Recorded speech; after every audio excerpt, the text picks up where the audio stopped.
नमस्कार. मी श्रीपती साळुंखे. स्वामी मैत्रेय आणि मी अगदी खूप वर्षापासून एकत्र आहोत. त्यांची अनेक शिबिर मी अटेंड केली. सध्या मी कोविड हेल्थ सेंटरमध्ये ड्युटीस असून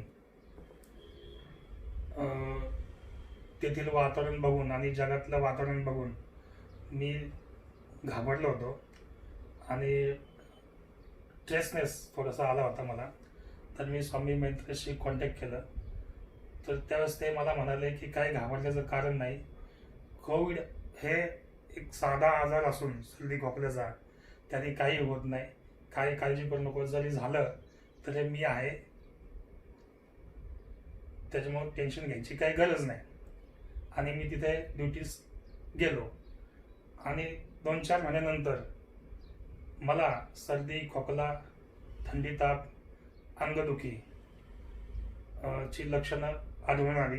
अंग इतकं दुखत होतं की मला उभं राहणं सुद्धा शक्य नव्हतं.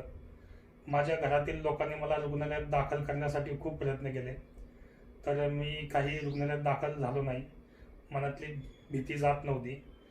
मैत्रिणींशी संपर्क साधून मी त्यांच्याशी कॉन्टॅक्ट केला आणि विचारलं आता काय करू मी. तर ते म्हणले काय काळजी गरज नाही, घाबरू नको, मी तुला 3 दिवसाचा डाएट प्लॅन देतो, त्याप्रमाणे डाएट कर, तुमचं सगळे लक्षणं निघून जाते. आणि मैत्रिणींचा डाएट प्लॅन मी फॉलो केला. पहिल्याच दिवशी माझं अंग दुखणं, ठणकणं गायब झालं. माझ्या अंगात तरतरी आली. दुसऱ्या दिवशी ताप कमी झाला.